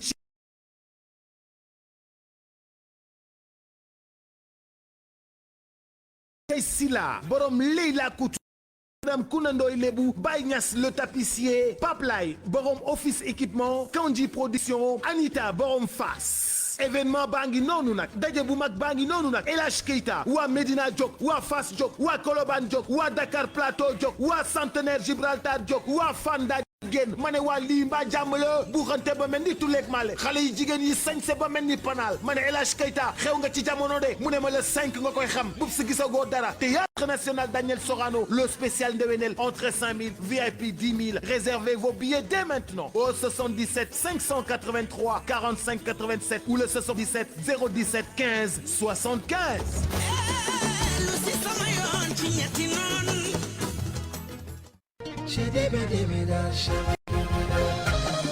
Imperial Diamond bazin de qualité supérieure Fusneger nag xam ngeen ko ci qualité xam ko ci brillance neex ci yaram waaye Fusneger yamul foofu dafa am exclusivité bu bees muy le bazin éminent 100% coton pour la première fois Imperial Diamond ñoom ñoo yore exclusivité wu bazin bu bees bi di éminent 100% coton bazin de qualité Autriche Fusneger bazin éminent 100% coton la noblesse du tissu mélange viscose ba ak coton ba dëgg-dëgg ah damani bazin noblesse mangok noblesse nag noble la ko moom 50% coton 50% viscose touché ba neex lool ci yaram ah loolu classe la ñu koy wax ndaxte nag bazin original Fusneger Lama boutique moo ko fi indi wala chez Jàmm ak Salam avenue Lamine Gueye angle Grasland ci 78 306 12 61 Seno Palel 4 rue Paul Hall 77 577 87 59 bépp commerçant bu bëgg bazin Fusneger ci Lama boutique ngay ñëw marché HLM en face guy gi ci wetu pharmacie Léopold Sédar Senghor wooteel nga laajte Cheikh Ndiaye ci 77 507 31 21 bazin de meilleure qualité fabriqué en Autriche qualité extraordinaire dans de magnifiques coloris très lumineux matière extrême confortable une brillance merveilleuse ci 77 524 95 55 kenn du Lama boutique ñaari bazin benn bokkut ak sa morom yëpp di qualité supérieure bazin éminent 100% coton waaye it bazin noblesse lépp di Fusneger bazin Autriche Imperial Diamond lii kenn mësu ko gis dëgg-dëgg bazin bu baax dëgg-dëgg bazin de qualité supérieure woo Lama boutique 77 507 31 21 77 524 95 55 wala chez Jàmm ak Salam avenue Lamine Gueye angle Grasland ci 78 306 12 61 Seno Palel 4 rue Paul Hall 77 577 87 59 le bazin Fusneger éminent 100% coton ay lii am na qualité lii rafet na ceebu jën bi toggee ak sa soja resto rosi bi def si sauce soja resto ñuulug bi def si sauce soja resto couleur bu rafet cafka bu saparal resto soosu aciki ak sauce soja resto soosu ginaar ak sauce soja resto méchoui bi ak sauce soja resto sayoko yake suy si sauce soja resto ak arôme épicé resto ñoo àndandoog bépp jigéen ci waañ ngir jox bépp togg melokaan ak cafka bi ñépp di wër resto rek ci biir cin leneen la foo tolluy tàqamtiku muy gën a neex resto soo ko mosee dootoo ko bàyyi original e-radio radio number 1 la bismillahi wa billahi wa minallahi wa ilallahi wa alallahi wa billahi wala hawla wala quwwata illa billahi al-aliyyil azim. jërëjëf Amady Sy jërë ngeen jëf mbokk yi ci ànd beeg kóllëre geeg i-radio fa tabarakallahu ñu ngi ci émission bi di jotaayu mag ñi Cheikh Tahir Fall feggoo ci ak Cheikh Ibrahim Sène tey ñu ngi waxtaanee xalifatu alxaaji Mouhamed Niass di it nag maam xalifa fa tabarakallahu kenn ci njaboot gi teew fi di it nag Cheikh Ibrahim fa tabarakallahu ñu ngi koy nuyu bu baax di ko sargal dellusiwaat ak it nag moom ci ñaareelu pàccu émission bi di rafetlu it ñi nga xam ne ñëpp ci digital bi ñu ngi yëglu ak wane mbég seen mbégte ci jotaayu mag ñi rawatina it nag maam xalifa mi nga xam ne moom la ñuy waxtaanee fa tabarakallahu Cheikh Ibrahim maam xalifa nag ku ko tudd xam-xam waaye ku ko tudd bindkat Cheikh Tahir a ngi koy wax sànq ci analyse am yi su ko defee nag xam nañu fi mu toll fi mu bokk xam nañu it fi mu jaar ci xam-xam lim ci am ci wax bi ak li nga xam ne kas bi la waaye nag bëgg nañu nag ñëw ci maam xalifa en tant que bindkat waaw su ko defee fan la tàmbalee di bind sànq sa wax nga ne ba mu nekkee ca daara ja wëlbati na àlluwa ba bind ca wa tabaarakallaahu ay xasida loolu nag daf ñoo war a dugal ci mbindum xalifatu alxaaji Mouhamed Niass radiyallahu anhu. macha allah Seydi Oustaz maa ngi kontaan beneen yoon. jërëjëf Niass di ndokkeel Oustaz Tahir ci commentaire yu am solo yooyu. wallaahi. xam nga dama koy wax ne Sénégal moom. ndeysaan léeg-léeg bu ay nit dajee. ki gën a gàtt alio la ñuy wax ne mooy modéré. ndeysaan. waaye dans les normes nag modérateur maître de cérémonie lañ koy tuddee. macha allah ki war a ëpp alio moo war a modéré ndax modérateur dafa war di corriger. macha allah ñu ngi kontaan ci moom bu baax macha allah ci xam-xamam bu rafet. jërëjëf macha allah. maam xalifatul xaaji Muhammad radiallahu anhu comme ni nga ko waxee ak bindam soo ko tuddee da nga tudd xam-xam xam-xam bi nga xamee ne moom lañ gën a xamee maam xalifa nag mooy xam-xam muy yaaram muy langue arabe waaye nag ci biir langue arabe la daan jaar ba wax ci langue yëpp ndax maam xalifa bu daan bind ci way sax muy bu daan def shi'r day présenté wu comme adib waaye ci buntu adib ci la daan jàngalee sharia ci la daan jàngalee usul ci la daan jàngalee fiqh ci la daan jàngalee tawxid ci la daan jàngalee mboolem funu yi mu boolante ko woo nag benn gëm boppam boo xam ne li la koy wan mooy ni muy duggee way xoolal keroog bi nga xamee ne xam naa loolu sax moom laa waroon a mujjee mais damay présenté dimension intellectuelle bu maam Khalifa Niass radiyallahu anhu keroog bi ko Seydi Sukkari ju tànnee ne ko Khalifa sama téere ji bii ma bind muy al munfarija yow yaa ma doy ci saraaku ci diggante mboolem ñi nga xam ne xam naa leen ci ay borom yi xam-xam maam Khalifa war koo saraa tuddee téere bi al adlatul muqnia ila turuqil manfaa mooy ay référence yu dëgër jëmale ñi ñu ci yoonu njëriñ ndax téere bi ay valeur la daan jàngale xalifa ci biir saraa bi ak tarjumaan ji mi ngi wax naan sawaadul jildi la yataadda ila qariati salima maanaam dafa bëgg a wax ne maanaam sama der bu ñuul bii amul benn différence bu muy dox ak sama niveau njàng ak sama niveau dégg arab te loolu chaque jour dafay gën a diggal keroog bi nga xamee ne attaqué nañ tarixa tijaan ba attaqué waale yeneen tarixa yi te ki ko def nekk koo xam ne arab la ci aslan wa manshaan muy ibnu mayaba al jëkkani ba pare wax ne nag ñi nga xam ne dañuy défendre tarixa yi dafa bëri lu ñuy wax naan da nga yàqu wala martaba sëriñ bi daan la dal man góoma martaba góoma yàqu ndax bu ma gëmoon sëriñ bi duma ko weddi dama bëgg ku may tontu nga tontu ma ci ay référence maam Khalifa la mu ubbee woon ay waxam loolu loolay dëggal mooy lan mooy bi mu waxee qaala al ubaydul kawlaxiyil muhammadu salili abdillahi wa huwa yaxmadu man qassahu bi waadixi l bayaani min bayni kulli l biidi wa shudaani lam ca tegoon mooy taxaddusan bi nixmatil wahaabi bi raxmi an fi munkiril murtaabi nga xam ne foofu amul benn yoon buy maam Khalifa di tontu ibnu mayaba di ko wax naan ko danaa ñëw ci ëdëb bi mais damay ñëwaale ci dirasa al islami bi di ko wax naan ko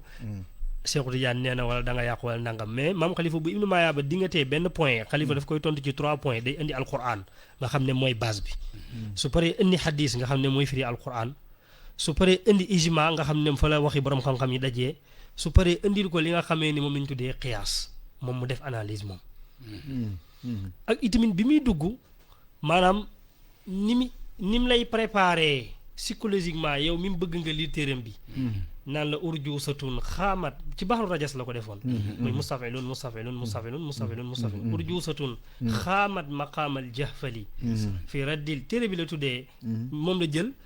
def ko armée tuddee ko urjuusa ba pare mu defaale théorie ci biir wax la ne la baxru rajas ci laa ko def mais jàppee ko muy lël boo xam ne dafay ñëw pour attaquer benn armée boo xam ne dafa fas yéenee dagg meññ ko tariqa urjuusatun xaamat maqaamal jahfali fi raddil jaysil munkiril muxaffali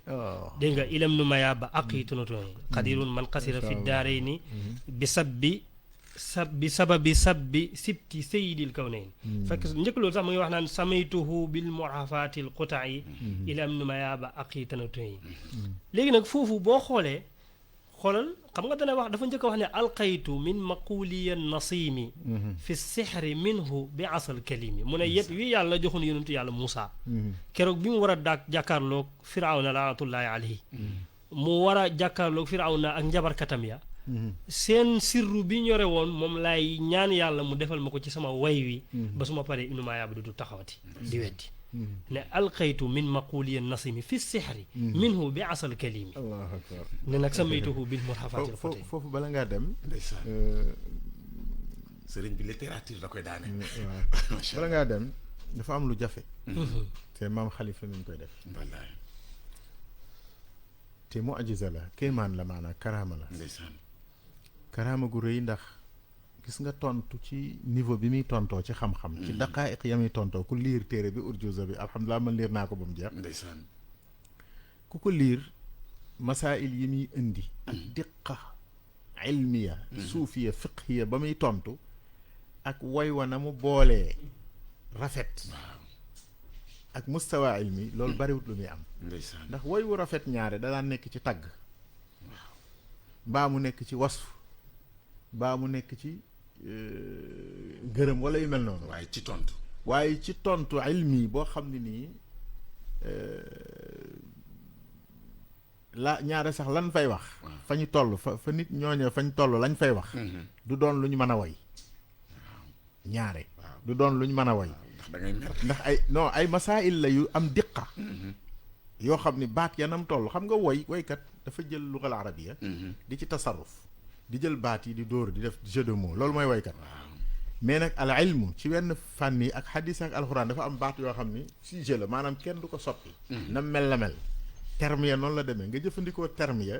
faj ca sa soxla ba noppi am baraa adabiya ca la nga faja soxla loolu benn point la boo xam ne mënuma cee bañ a teg sama baaraam macha allah yéeme macha allah te murhafaat nekk nashr moom léegi te benn téere rek la wax de téere boo xam ne sax du woy ndeysaan du woy nazmu la nazmu la nazmu ak shi'ru nag dañ koy wutale mais nazmu boobu nag fi mu toll ci niveau ak la mu doon wax ak al mustawal adabi tanaasux googu dafa yéeme lool te kawe macha allah jërëjëf Cheikh Tahir nga baal ma nag boobu dama ko sàcc am na solo moom wax naa la littérature moom daf koy yëngal macha allah sëriñ bi ñu bàyyi la nga yeggali fi nga tolloon te macha allah oustaz commentaire yi dafay am solo dafa am solo lool ndax niveau bi muy commentaire effectivement waaye su fekkoon ne moom Mawlana Xalifatil Haaji Muhammad ibnu Seydi Haaji Abdillah ci ibnu Mayaaba al Jëkkani bii kese moom la yem moo tax dama koy faral di wax ne maam Xalifa ku yàgg porté drapeau wu Sénégal di ko teewal ci ay marahil ak i amakin mutaaddida parce que tey ibnu Mayaaba al Jëkkani bi soo demee ci rafun niqaab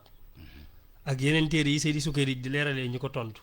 maam Xalifa dina doy mukk magi réew mi nga xamee ne ñoom ñoo ko initié pour man leen a teewal ci tontal leen maam Xalifa Ñas radiyallahu tontal leen ibnu Mayaaba te ibnu Mayaaba àdduna bi yëpp nag dañ ko doon tontu maam Xalifa rek moo ko tontu ñu ko tontu bari na boo demee Seydi Sukayri mu ngi ko tontu benn xasida bu tudd Sirru Rabbaani boo xamee ne sax maam Xalifa dégg nga maam taqriis na ko xëy na bu ko taa bi laajee dañ ci ñëw mais yemul ci moom am na ko ñu tuddee ibnu Muaqat keneen koo xam ne moom it dafa weddi woon tariqa yi ba weddi waale nit yàlla yi avancé sax ba àgg ca mazahib yi am na ñu wax ne juif yi ñoo ko ngemboon ci moom moomu laa la waxee ne la moo waral Sukayri ju bind lu ñu tuddee dégg nga maam hijaaratul maqtiya li kasri miraatil waxtiya léegi nag ibnu Muaqat boobu bi mu weddee loolu ñi ko tontu bari na mais boo demee ci rasail yi Mawlana Khalifa comme ayaadi al Khalifa bu bayna Cheikh Sukayri ji wa Cheikh Mouhamad Khalifa Niass mi ngi leeral ne Khalifatul Haaji Mouhamad mi bokk na ci ñi gën a rafetle luñ tontu nga xam ne ca biir mi ngi naan ko yaa man yu xaawilu subbatal imaani bu bis saqaa wa tardi wal qusraani aw maa alimta bi anna ahlillahi laa yushtaahum ila aqul qadlaani aw lam takun taxsha bi sabbil awliyaahi ahlil ilaahi saadatul xislaani xam nga lu ma ci gën a neex nag mooy muxtul ilaahi wa suu aaqibatin bihi talqa saqa bi adaawati rahmaani moo tax dama naan ay waxam li la ci gën a neex mooy dafay fexe ba li muy wax du génn alquran du génn sunna xam nga mu ngi naan ko muxtul ilaahi wa suu aaqibatin bihi maanaam mbañeel ak yàlla da nga ko jëlee ci attaqué gi nga attaqué nit yàlla yi ndax ku attaqué gars yi yàlla yi da nga attaqué ki nga xaritoon waaye mbañeel ak yàlla di nga ko jël ci ŋàññ gi ngay ŋàññ way gëm yi waaye mbañeel ak yàlla di nga ko jëlee ci attaqué gi ngay attaqué diine di ko jaaree ci buntu tasawuf waaye noonu ak yàlla di nga ko jëlee ci mooy bi adaawati rahmaan yi mooy li yàlla wax ne man adaa lii waliyan faqad adantu bi harbi ak riwaayu yu bari yi ci nekk ñëw yëpp commencé nag ibnu Muaqat jaahilun aw jaanin man saa yushabbu akaabiral imaani dem ba ci biir nag mu ne ko ahlil madaahibi wal wasaifi sabbahum wa kathal masaiqu mawquusul wasnaani ibnu Muaqat bi lu tolloog 128 bayit la ko Mawlana Xalifatul Haaji Muhammad tontu mu dugg nag ci côté jaaniba adabi bi mooy mam Xalifa Ñas al adib xam nga maam Khalifa dafa am ñaari téere benn bi moo nekk nii mooy kibritul ahmar bàyyal yu saako ca Gàmbi nga xam ne moo bokk na ci ñu jàngal adab Cheikh Seydi Mouhamadul Hadi ku déggoon arab xam ne keroog bi Mawlana Khalifa génne àdduna nee na moom moo toog ñeent fukki at di xool ba xam dina gisaat ku mel ni moom gisu ko mu taxaw gësam jamono waaye loolu nag xayaal la waykat mooy waxee loolu mu ne xalaba damaanu la yu'tiyanna dawil huda cheikhan anifan kal xalifati musida demet nee na ci kibritul ahmar bi Mawlana Khalifa da doon diir mbagg borom maqaamaatul xariir yi fexe ba baat yu borom maqaama indi ko ndax gis na ne maqaama am na solo lool waaye buñ mënoon nañoo jàngal nit ñi ëdëb ba pare gën leen a delloowaat ci ay valeur maanaam maqaama riis na adab bu réew la waaw waaye bu gën a yëw maanaam adab la xam nga al adab loolu nag li ñuy tuddee al adab al arfaani boo demee ci al nuqaat al naqd al adab yi ñi ci yëngu loolu la ñuy tuddee al adab al arfaani maanaam udabaa yi dañoo séddale ko ñaari xaaj udabaa yoo xam ne dañoo topp adab waaye topp ñu diine topp ñu maarifa adab lañ topp bu boobaa da ngay jël ñoom amrul qays udabaa ul jaahiliya ba ñëw ba ci maqaamaatul xariiriya dana tudd lislaam waaye moom li kii bi yëpp ay film la nax naa ko réeral naa ko lekk naa xaalisam moo ca nekk ci biir abu zeydun wa abu looloo fa nekk léegi nag maam Khalifa dafa ñëw pour indi adab bi waaye indi ko ci ndabal maarifa loolu mooy al adabul arfaani macha allah adab boo xam ne adab la maarifa la waaw gis nga téere boobu soo ko xoolee da nga gis ne ma ngay toll ca 4213 bayt moo nekk ci téere boobu muy ci moom la si li mu boole yëpp ak lim def ci jaani ba suufi yëpp tuddee ko musaamaratul fikri li ziyaarati xutbil akbari macha allah ndax maam Khalifa dañ ne woon bind na diwaan boo xam ne noonu la ko tuddee musaamaratul fikri mooy ngombalaan pour ziyaare ji Seydi Ahmad Tijaani li ziyaarati xutbil akbari comme mag ñi gisuñ ko nag ñu daal di Seydi Lamine moom pour motali yéene bi mu daal di koy xayaal dafa bokk ci diwaan yi réer ci mbind léegi boo demee ci téere boobu kibritul ahmar da ngay fekk Mawlana Khalifatul Haaji Mouhamad Ibn Haaji Abdillah nu mu ko ubbee ba muy jàngale Seydi Tidiane yi su ma paree dinaa ñëw ci fi nga xam ne fa la jàngalee ëdëb dëgg nag muy uqudul jawhar nga xam ne borom sooraawu lay diir mbagg foofu boo ñëwee foofu di nga fekk maam Khalifa mu commencé ci xadd asraqat samsu sama waxta duha fa tanawwarat afaquha bidiyaa yi wa jëlla duja leylal bahimi dujnatan fa taraakamat anwaaruha bi bahaa yi haiya حتى رأى كل الورى همزية حتى رأى كل الورى أنوارها فقدا بحزني يهم من لم يهم كما سنك دي دم بيم دمي با دانو نك لا واخنا يا ليت خومي يعلمون ببعد مال شيخي مع أصحابه الكرماء بوبا فناقدون أهده بزيارة للخير قد باءوا لكل شقاء ñu ne ko lutax mu utiliser mu def fofu ben gymnastique bu doy war moy di jàngale ndax masdar mooy aslu wala fi'lu mooy aslu jël Cheikhu Tidiane moom mooy cosaanal góori yàlla yi wala góori yàlla yi ñoom ñoo jur Cheikhu Tidiane mu ne kam masdarin cheikh lay wax minhu istiqaaqu durubihi mutasarrifun min baadi tuulil binaahi loolu débat bu yàgg la ci nuxaat yi macha allah mu jëfandikoo ko ci tasawuf baadu tasawuf macha allah dégg nga dem si yàgg na mu ne aqsamtu maa fil awliyaahi dégg nga maam shabbihuhu ila mushabbahun ka kawkabi bi zukaay gis nga boo demee ci téere bi liggéey yu bari ci tarixa bi dégg nga ci jàngale lan mooy slogan wu tarixa bi am na ci benn téere bu tudd nasmu wasaaya Cheikh Tidiane yi mu tuddee ko mursidul ixwaan xam ne Seydi Sukayrij moo wax Mawlana Khalifa ne ko sa arab dafa neex sa mbind dafa am barke jàngkat ñi dañ koy bëgg dama bëgg li saaroo ci ay leetar ay rasail ci Seydi Tidiane yi ci diggante rimaax ak jaysul kasir ak ci diggante jawaayirul maani nga boolente leetar yëpp nga daal di ma koy wayal boo ko wayee dana tax mbokk yi daal di koy jëriñoo moo tax Seydi Sukayrij ma ngi koy wax ca risaale ba di wax ne naan waqad wujjiha ila waladi ruuxi wa samratu fuaadi alsaadiqu fi lmahabba walmawadda xaaji Mouhamad Khalifa Niass ibnu xaaji Abdillah assudaani assénégal yi demet boo demee ci biir maam Khalifa jàngale na fa nit ki nan lay gérer waxtoom ne la ki nekk ci jamonoy bàkkaar li ko war mooy tuub ki nekk ci jamonoy dégg nga maam ki nekk ci jamonoy nattu li ko war mooy muñ ki nekk ci jamonoy topp yàlla naxaar xéwal yàlla yi wàcc ci moom demet lu nekk mu jàngale ko waaye boo demee ci xasida bi nga xamee ne li nga xamee ne moom la maam Khalifa njëkk a bind mu nekk lu officiel ci kanam waajuram mu fekk waajuram ca dëkk ba la ñu doon tuddee Koosi mooy li nga xam ne mooy jaaniba Muhammad yi siira ci la maam Khalifa njëkk a bind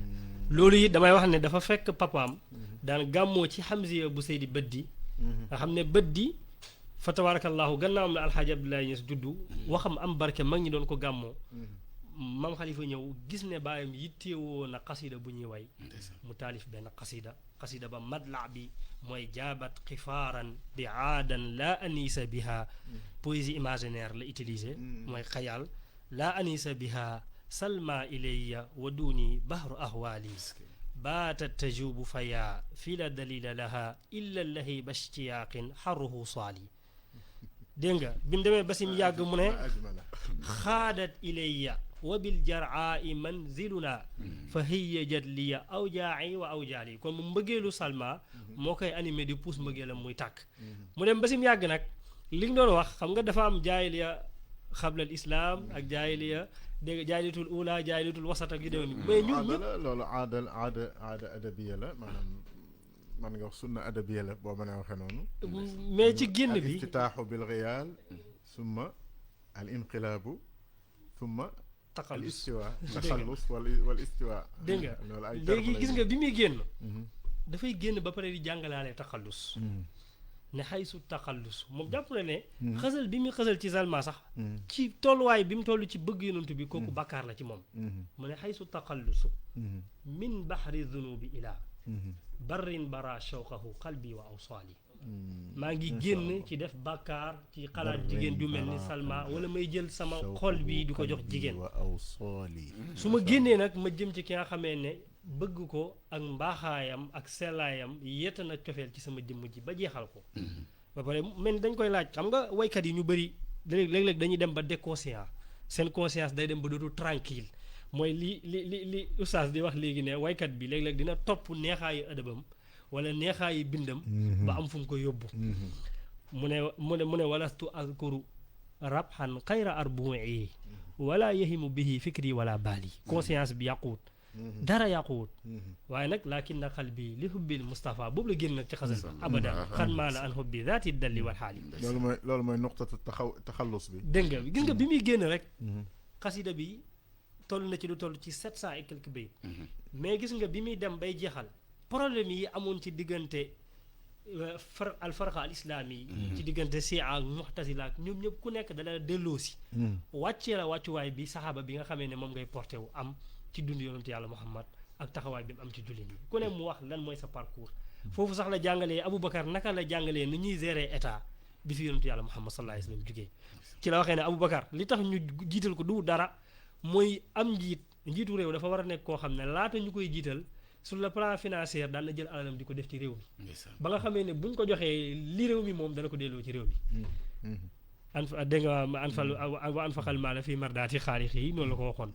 mais gis nga ci xasida bi muy jeex li ma gën a neex ci woyu maam Khalifa Niass day jàngale poésie ba pare alerter li mu war a alerter bi muy jeexal dane yaa rabbi fa diinu in lam tudaarikhu bi marhamatin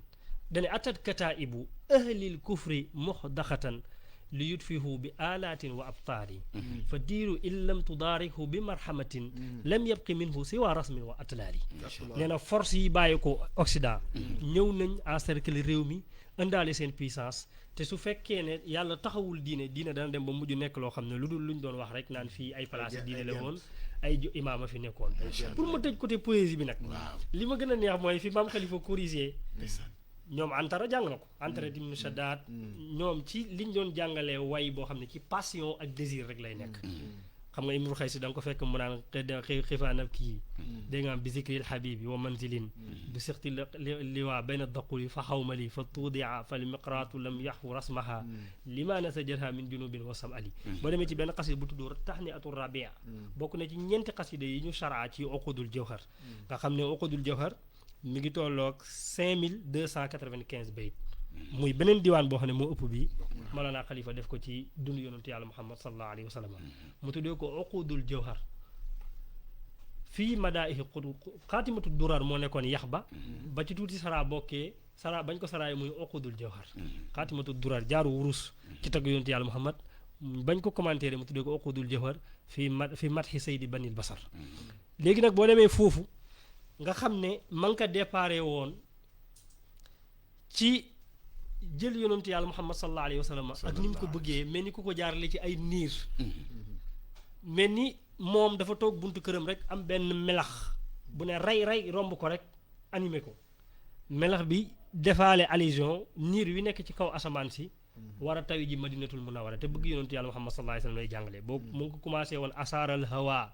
barqun ala al muzni qad bada yudiu habiyan misla xaasiyati rada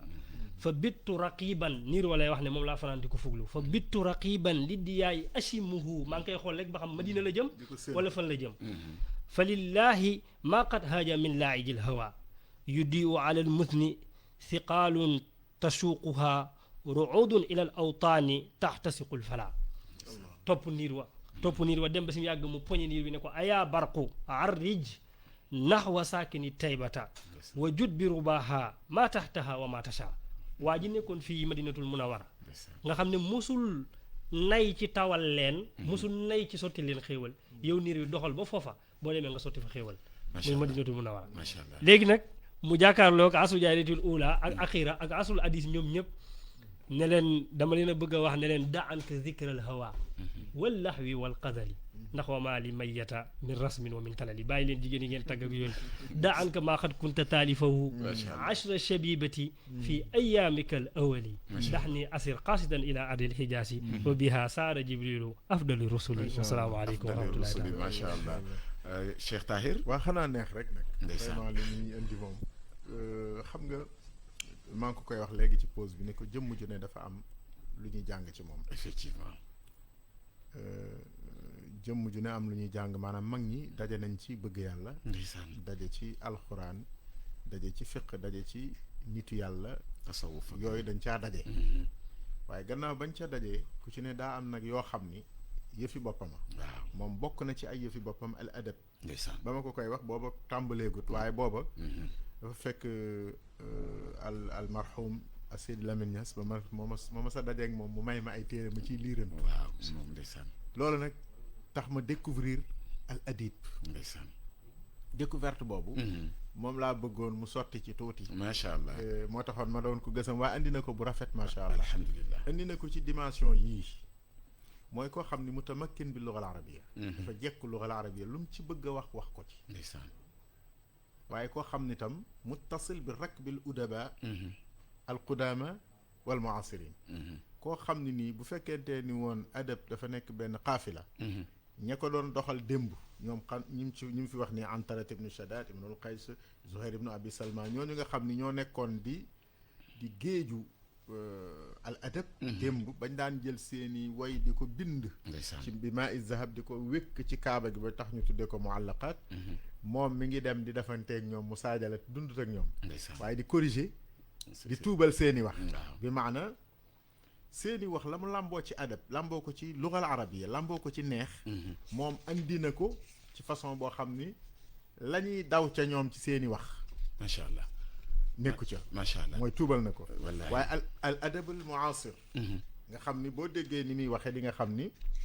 nekkul koo xam ni rek dafa jàng shuara ak téere yu njëkk yi di ci woy waaye ni muy jëfandikoo al lugal arabiya mooy topp na tatawurul lugal arabiya macha allah su ma bëggul woon a tooñ damay jël téere bi nangu kii bi wallaay jël bayit yi waaye daal waaye tooñ baaxul waaye daal li wóor ba wóor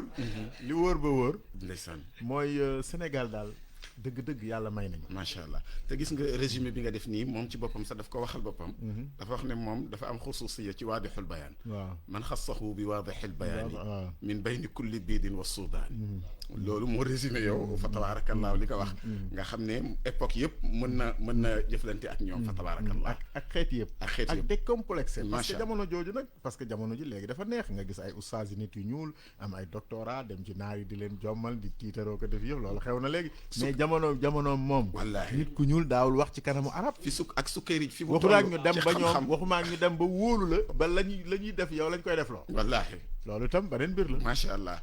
moo tax xam naa ne bu ñuy waxtaanee maam Khalifa wala ñuy waxtaanee kenn ci mag ñi duñu bëgg waxtu wi jeex waaye nag waxtu waa ngi ñuy joxoñ relation maam Khalifa ak mag ñi mbokkaloon réew mi. fa tabaarakallaahu oustaz maam Khalifa damay faral di wax ne mag ñi dañ ko daan xoolee jëmmi turandoom. ndax mag ñi dañoo bëggoon lu baax ba ku baax. ku la mën a jur ñu doomoo la. lu réew mi manqué de léegi. maam Khalifa it moom it mu amoon benn slogan mooy al hikmatu daalatul mumini min haysu yujaduha xam-xam muy sagesse. ale lu jullit la ak fu mu mën di nekk. ba maam Khalifa fu mu gisaan ku baax dafay jàpp ne lu ku baax kii wala lu baax lii moom moo ko moom. wax naa la relation am génn réew mi dugg bi génn ba dem bitim réew ba fu ne. la ko dalee rek Seydi Sukkari ji bi nga wax nii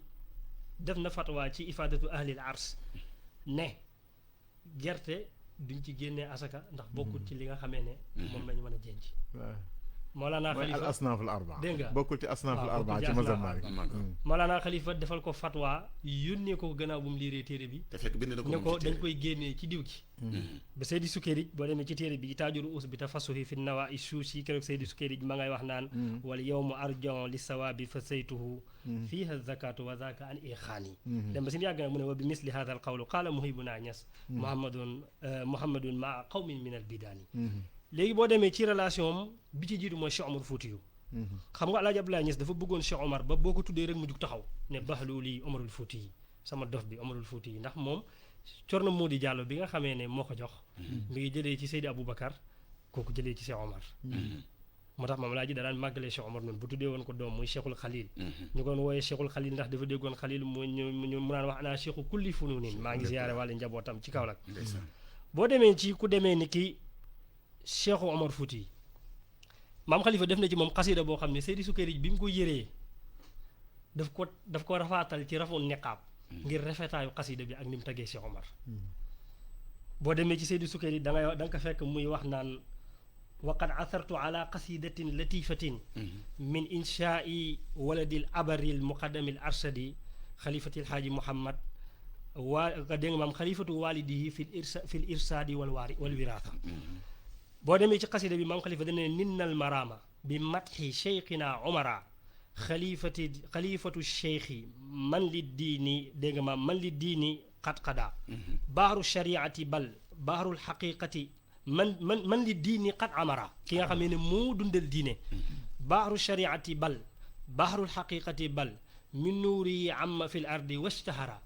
dem ba àgg ci jihaadam ji nga xam ne Cheikh Omar da cee amoon digal ne wa fil jihaadi ra al ithna al aqasi min al mawla fa qaama ila al aada munhadira te noonu la ko defee boo ko defee Cheikh Hadji Malick ni nga koy fekkee keroog bi nga xamee ne dégg nga maam baayam alxaaji Abdoulaye Niass jugee na Faas Sidi Hadji Malick def qasida ata habibi li rabbil hamdu min faasi wa jaana is atana tiibu an faasi hatta wa yunsiruna fallahu basharahu dégg nga dem ba si yàgg mu ne wa najjina rabbi min shakkin wa min falaxin fii ma atana bihi tijaanu inyaas yi yàlla bu yàlla dugal jabolisation ci li ma jëflante ak Alaaji Abdoulaye Niass ci li nga xam ne moom la indaale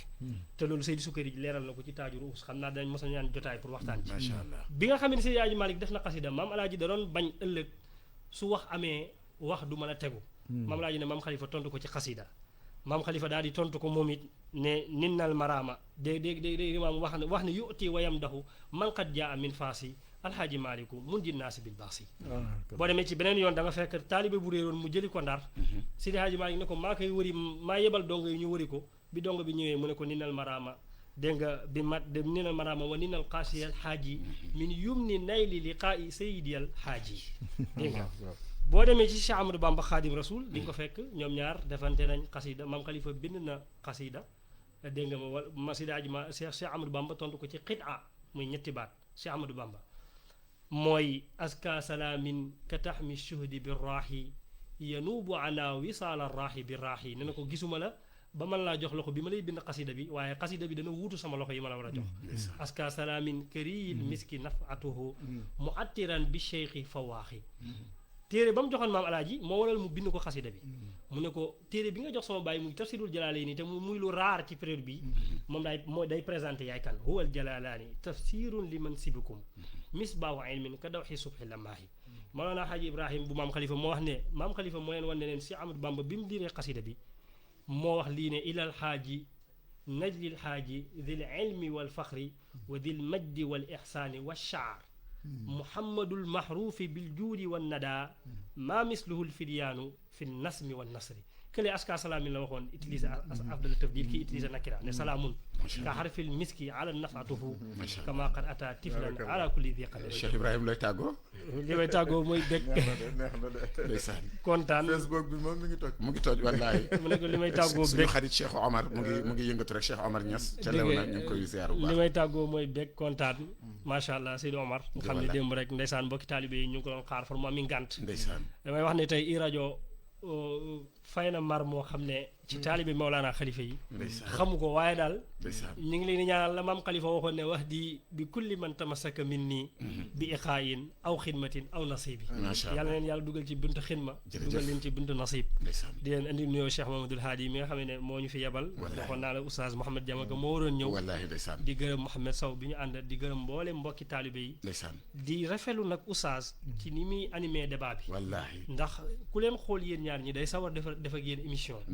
ndax léegi dafa bëri ñoo xam ne dañuy nitu diine ñu jaaree ci ñoom yeb diine dama for ab séréer rek yàlla baaxee ma ko yàlla def tawfeex mu fóot ko ci ndoxum tukulóor ba mu nekk ba xel mi neex nag macha allah duma wax dara tukulóor sama sëriñ ñu am ñu ko dig nag mu kontaan ci di ko xaar macha allah yàlla def tawfeex def sutura def naataange def xéewal gu bari macha allah di nuyuwaat suñu xalifa Mawlana Cheikh Tidiane suñu wayjur Cheikh Aboubacar Safiou imam Sidi Arabi Cheikh Ahmad Khalifa Cheikh Mamadou Bassi ak mboolem njaboot gi ak mboolem ñi ñuy seetaan ñu wax asalaamaaleykum wa rahmatullahi Oustaz Muxtaar Ka mu yóbbante ndeysaan Serigne Habibou rajulun bi umma asaba taabirihi wallaahi ñu waxtaane démb jox ma risaala yónnee naa la risaala bi defe naa wallaahi suba jàmm insha allah alxaaji Ahmadou Baro Njegeen la ñuy insha allah lañ bëgg a waxtaan jërëjëf Cheikh Tahir jërëjëf Cheikh Ibrahima ba suba ak jàmm bismillahi an aywanina bismillahi an samailina yaa xibaar yi day wéyandi ci www.emedia.sn.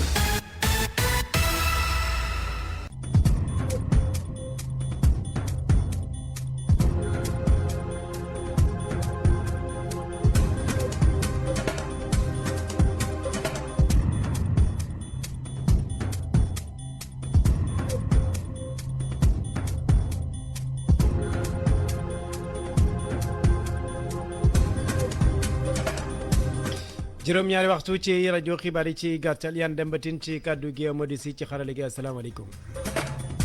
ñu daal di koy door rek ci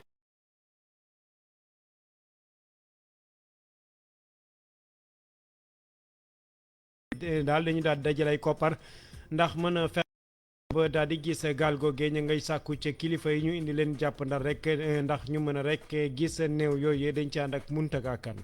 saa su amee ñu réer ci géej gi mool yi dañuy faral di màjjaal ngir mën a jënd essence dem seeti ñi nga xamante ni ñoo réer ci géej gi bi yoon tamit def nañ ko ba tax gis nañu gaal ki nga xamante ni moo réer waaye ñeenti nit ña fa nekkoon ba tey gisuñu leen Ahmed Wade moom kenn la ci ñi bokk ci cadre de concertation des pêcheurs artisanaux. gaal bi gis nañ ko démb fekk ay nit yi neex dañu dem si position bi rek fi gaal bi mbëkke woon fi ko bato bi mbëkke woon foofu lañ ko gisee waaw nu mu demee mooy ñun ñoo jël suñu ay moyens rek wut suñu essence wut suñu ay nit dem fa fekk fi gaal gi nekk ñu remorqué ko indi ko gaal gi mi ngi jifeer actuellement mi ngi jifeer fele ñoom mool yi gis nañu ne nguur gi daal dafa mel ni ku nagam ci wàllu wile moo tax ñuy sàkku ci moom mu jël ay matuwaay. état bi moom wax dëgg yàlla moom vraiment ça ne va pas parce que soo leen yëgalee sax dañuy tardé en venir ak yooyu daal vraiment daal y a des difficultés daal am na ay jafe-jafe daal taxawaay bi daal des na daal maanaam jël njëriñu avion bi ñun kii wuñu ko de gisuñu ko de wax dëgg yàlla gisuñu ko de waaw bu ñu ko gënoon yombal daal ba nga xamante ni fu problème amee bu ñu ko woowee jox ko position mu dem fa loolu moom dinañu gënal macha allah nous sommes preneurs vraiment. ñoo ngi tamit jàmbat bu baax bateau yi nga xamante ni dañuy bari lool ci bërëb bi nga xamante ni foofa la mool yi réew mi di nappee. fi ngay nappee même pas 3 kilomètres ak kaw joor gi bateau di la mbëkk kon mooy ñun li ñuy yuuxu ak li mouvement bi di yuuxu ak li cadre bi di yuuxu rek mooy géeju Sénégal bateau yi ñoo ko inondé te amuluñ ñu benn njëriñ lu mooy duñu rey di jël suñu produit di ko yóbbu fa duñu rey di rey suñu ay doom bateau yi ak gaal yi ñooy nekk chaque jour loolu c'est pas normal. Moutaga Kane Mbour iRadio. ñu daal di wax rek ca guerre Ukraine dina am njeexital rek ca marchandise ba am na anam yi ñu koy daal di indee fii ci Sénégal ki ko xamle mooy que ñu gàll rek lu dem ci wàllu njënd ak njaay mi fii ci biir réew mi naka noone ma ngay dalal xel yee daal am na yoon wañ ca daal di jaar rek ndax mën a fexe ba jot ca li ni mel ca geneen wet ga rek soo xoolee saytu ga ñu def ca marché jot nañu def rek ñaar fukk ak juróom-ñaar ci ay marché fii ci Sénégal. lu toll ko fukki junni ak ñaar ci ay jaaykat jot nañ leen a contrôlé naka noonu ñaari junni ak téeméer ak fanweer ak juróom ñett ci ay commerçant ñu am rek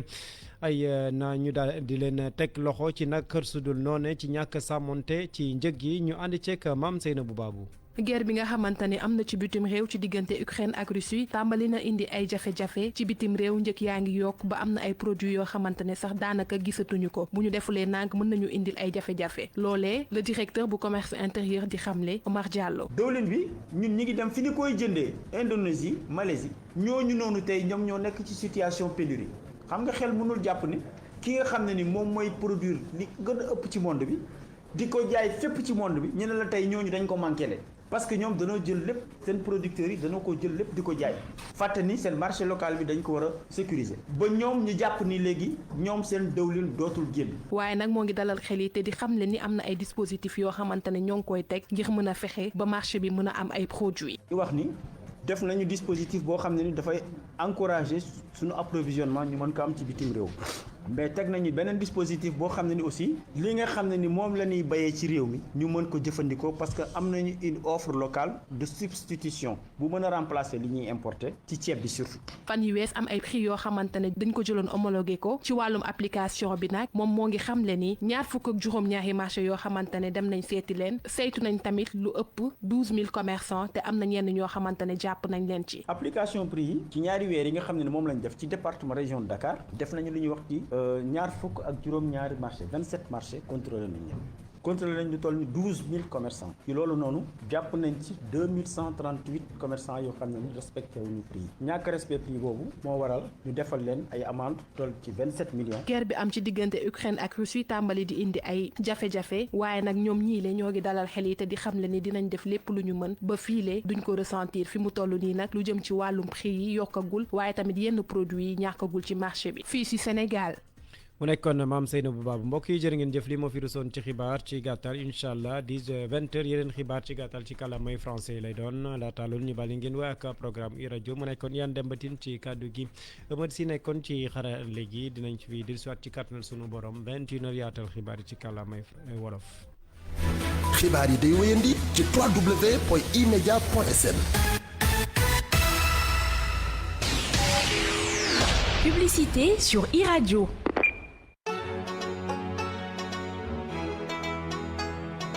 La Direction générale des impôts et des domaines rappelle aux usagers les échéances respectives des obligations fiscales fixées au 30 avril 2022, établies comme suit. Le paiement du deuxième acompte provisionnel de l'impôt sur les sociétés et de l'impôt sur le revenu dû au titre de l'exercice 2021, la déclaration de l'impôt sur les sociétés et de l'impôt sur le revenu dû au titre de l'exercice 2021, la déclaration de la contribution économique locale sur la valeur ajoutée CEL-VA et le dépôt en ligne des états financiers sur la plateforme Sen-État-Fi, accessible sur le site web de la DGID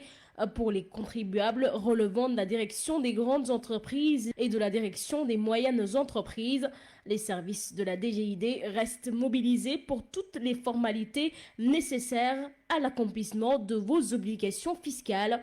Pour plus d'informations, appelez au 818 00 11 11 ou consultez le site internet de la DGID www.impôts-et-domaines.gouv.sn.